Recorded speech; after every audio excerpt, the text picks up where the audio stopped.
السلام علیکم دوستو، آج کا ہمارا ٹاپک ہے باغیوں کو نمازی کیسے بنایا جائے۔ چلے ویڈیو کو سٹارٹ کرتے ہیں۔ Engineer Muhammad Ali Mirza, your video starting.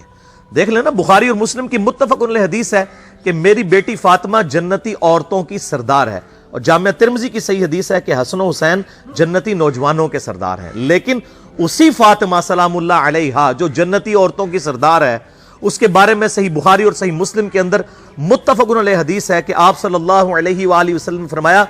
اے میری بیٹی فاطمہ، میرے مال سے جو کچھ تو نے لینا ہے مجھ سے لے لے،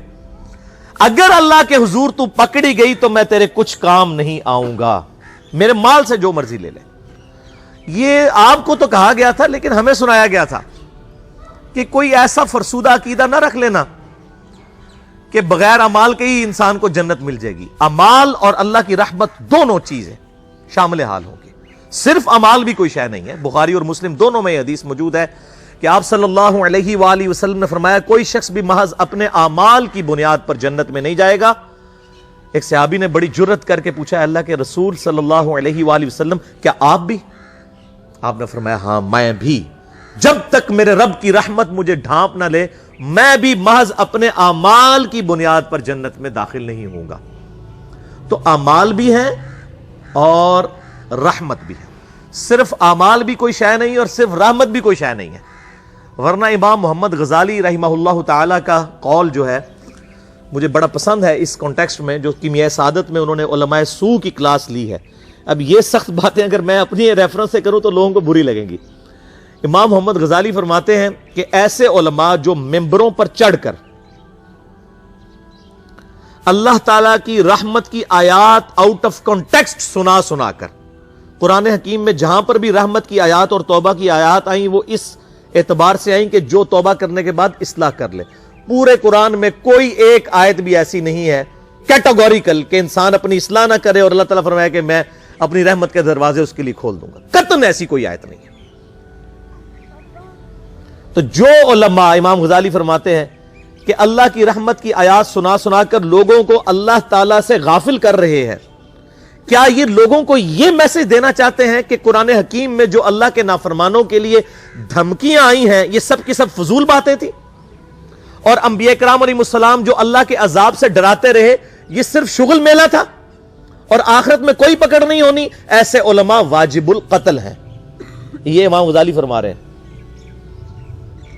کہ حکومت وقت کا کام ہے کہ ان پر توبہ پیش کرے، ورنہ ان کو قتل کروائے، ان علماء کو جو اللہ تعالیٰ کا یہ غلط تصور پیش کر کے لوگوں کو اللہ کا باغی بنا رہے ہیں۔ اور اکثر وائزین اس وقت یہی ہیں اور لوگ انہی کی باتوں کے اوپر خوش ہیں، انہی این جی اوز کی باتوں کے اوپر خوش ہیں، انہی دنیا دار علماء جو دنیا داروں کو خوش کرنے کے لیے باتیں کرتے رہتے ہیں اور کہتے ہیں اللہ تعالیٰ بڑا غفور رحیم ہے، جی جو مرضی کرو، اللہ نو ساڑی نوازا نہیں چاہیے دیا۔ اور بھائی اللہ نے کب کہا ہے کہ مجھے تمہاری نمازیں چاہیے؟ اللہ تو کہتا ہے تمہیں تمہارے لیے نمازیں چاہیے،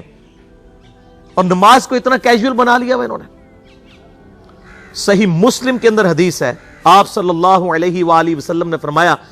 بندے کے کفر اور اسلام کے درمیان فرق ہی نماز ہے۔ جو نماز پڑھتا ہے وہ مسلمان ہے، اور جو نماز نہیں پڑھتا وہ پاکستان کے شناختی کارڈ میں مسلمان ہے، اللہ کی ڈیفینیشن میں وہ عملاً کافر ہے۔ صحیح مسلم انٹرنیشنل نمبرنگ کے مطابق 246 نمبر حدیث ہے، آپ جا کے پی ڈی ایف کھول لیں، اسلام 360 میں جا کے 246 نمبر حدیث صحیح مسلم کتاب الایمان چیپٹر میں کھول کے دیکھ لیں کہ بندے کے کفر اور اسلام، شرک اور اسلام کے درمیان فرق ہی نماز ہے۔ آپ بے شک اپنے آپ کو مسلمان کلیم کرتے رہے، لیکن وہ شناختی کارڈ والا مسلمان ہے، نکاح طلاق والا مسلمان ہے، اس کا جنازہ بھی پڑھ دیا جائے گا، پیدا ہوگا اذان بھی دے دی جائے گی، اللہ کے حضور وہ مسلمان نہیں ہے، وہ بس کلمے کا ہی ہم احترام کرتے ہیں، ادروائز تو عملاً کافر ہے وہ۔ اسی طریقے سے جامعہ ترمذی میں حدیث ہے، سنن نسائی کے اندر حدیث ہے، سنن ابن ماجہ کے اندر حدیث ہے کہ آپ صلی اللہ علیہ وآلہ وسلم نے فرمایا، جس نے نماز چھوڑ دی گویا اس نے کفر کیا، من ترک الصلاۃ متعمدا فقد کفر۔ اب اس سے زیادہ اور کیا سخت بات کی جائے کہ کسی کو یقین آئے کہ جس نے جان بوجھ کے نماز چھوڑ دی اس نے کفر کیا۔ اب جان بوجھ کے یہ نہ سمجھیے گا کہ جی میں بال بچیاں دے کمائی کرتا رہنا تھا، منو ٹائم نہیں ملتا، جان بوجھ کی ڈیفینیشن بھی نبی علیہ السلام نے بخاری اور مسلم میں موجود ہے کہ اگر کوئی شخص بے ہوش ہو جاتا ہے یا سویا رہ جاتا ہے، یہ دو آپشنز ہیں، یا تیسرا آپشن ہے وہ بھول جاتا ہے، تو جیسے یاد آئے اسی وقت وہ والی نماز پڑھ لے۔ لیکن جو شخص دنیا کو ٹاپ پرائورٹی مانتا ہے، اپنا آفس چھوڑنے کے لیے تیار نہیں، اپنا کلینک چھوڑنے کے لیے تیار نہیں ہے، اور اپنی دکان چھوڑنے کے لیے تیار نہیں ہے نماز کے لیے، تو ظاہر ہے کہ وہ تو اپنے آپ کو دھوکہ دے رہا ہے۔ اللہ تعالیٰ تو اپنے معاملات کے اندر بالکل اسٹریٹ فارورڈ ہے، بالکل یہ ذہن میں رکھ لیں۔ جامعہ ترمذی میں صحیح سند کے ساتھ موجود ہے، عبداللہ بن شفیق تابعی رحمہ اللہ تعالیٰ کہتے ہیں کہ صحابہ کرام علیہم رضوان صرف نماز کے چھوڑنے کو ہی اعمال میں سے کفر سمجھتے تھے، یعنی وہ کسی کو نماز پڑھتا ہوا دیکھتے تھے تو کہتے تھے یہ مسلمان ہے، اور کسی کو نماز پڑھتا ہوا نہیں دیکھتے تھے تو وہ کہتے تھے یہ کافر ہے۔ یہ جامعہ ترمذی ہے، یہ کوئی سٹوری بک نہیں میں سنا رہا آپ کو۔ مسند احمد میں صحیح سند کے ساتھ حدیث ہے، نبی صلی اللہ علیہ وآلہ وسلم نے معاذ ابن جبل سے فرمایا، معاذ اللہ کے ساتھ کسی کو شریک نہ ٹھہرانا، خواہ تمہارے ٹکڑے ٹکڑے کر دیے جائیں، تمہیں سولی پہ چڑھا دیا جائے، تمہیں آگ میں جلا دیا جائے، اللہ کے ساتھ کسی کو شریک نہ ٹھہرانا، اور معاذ نماز بھی نہ چھوڑنا، کیونکہ جس نے نماز چھوڑ دی اللہ تعالیٰ کے ذمہ کرم سے وہ نکل گیا،